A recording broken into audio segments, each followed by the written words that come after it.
जय मसिह यहाँहरु सबैजनालाई। आज मैले उठाउन खोजेको विषय चाहिँ आराधनाको हो। अक्सर हामीले आराधनामा पितालाई उचाल्छौं, पुत्र येशू ख्रीष्टलाई उचाल्छौं, तर पवित्र आत्मालाई उचाल्दैनौं। हामीले भन्ने हो भने पवित्र आत्माको चाहिँ बेइज्जत गरिरहेका हुन्छौं। यदि पवित्र आत्मा परमेश्वर हुनुहुन्छ भने हामी विश्वास गर्छौं भने पवित्र आत्मा परमेश्वर आराधनामा उचालिनु आवश्यक छ। अस्तित्वमा, ईश्वरत्वमा अनि महिमाको योग्यतामा पिता, पुत्र र पवित्र आत्मा अनादिदेखि अनन्तसम्म सधैँ नै समान हुनुहुन्छ। कोही भन्दा कोही कम हुनुहुन्न। पिता पूर्ण परमेश्वर हुनुहुन्छ, पुत्र पूर्ण परमेश्वर हुनुहुन्छ र पवित्र आत्मा पनि पूर्ण परमेश्वर हुनुहुन्छ। यदि पवित्र आत्मा पूर्ण परमेश्वर हुनुहुन्छ भने हामीले पवित्र आत्माको पनि आराधना गर्नुपर्छ। पवित्र आत्मालाई पनि हामीले उचाल्नु पर्छ। मत्ती 3 अध्यायको 16-17, मत्ती 28 अध्यायको 19, दोस्रो कोरिन्थी 13 को 14 पद अनुसार पिता, पुत्र र पवित्र आत्मा त्रिएक परमेश्वर हुनुहुन्छ। जन म्याकआर्थर भन्ने एकजना प्रसिद्ध प्रचारक हुनुहुन्छ।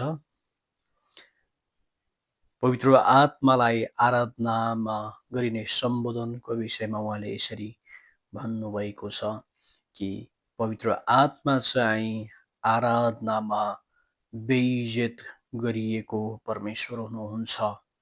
मण्डलीहरू आराधनामा पवित्र आत्मालाई बेइज्जत गर्न व्यस्त छन्।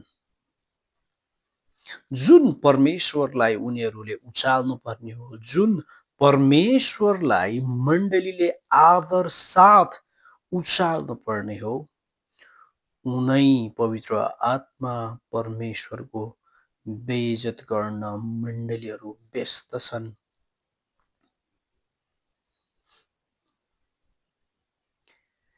नेपाली मण्डलीहरू पनि यो कुरासँग एकदमै चिरपरिचित छन्। पवित्र आत्मा परमेश्वरलाई आराधना गर्नुपर्छ। पवित्र आत्मा परमेश्वर हाम्रो आराधनामा उचालिनुपर्छ। यो भन्दै गर्दा पितालाई र पुत्रलाई छोड्नुपर्छ भनेको होइन। हामीले पितालाई जुन स्तरमा पुगेर आराधना गरिरहेका हुन्छौं,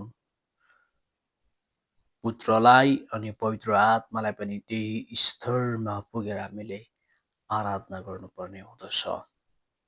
किनभने पिता पूर्ण परमेश्वर हुनुहुन्छ, पुत्र प्रभु येशू ख्रीष्ट पूर्ण परमेश्वर हुनुहुन्छ र पवित्र आत्मा परमेश्वर पनि पूर्ण परमेश्वर हुनुहुन्छ। त्रिएक परमेश्वरसँग पूर्णतामा ईश्वरत्व छ अनि ईश्वरत्व भएको पिता, पुत्र र पवित्र आत्मालाई तपाईं र म मण्डलीले आराधना गर्नुपर्दछ।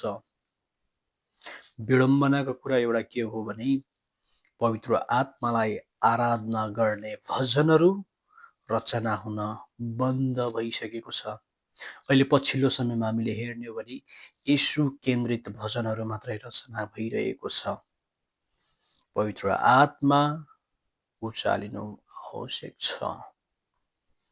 भजनमा एउटा अथवा दुईटा मात्रै भजन मलाई थाहा छ जसले चाहिँ पवित्र आत्मा परमेश्वरलाई आराधना गरिरहेको छ।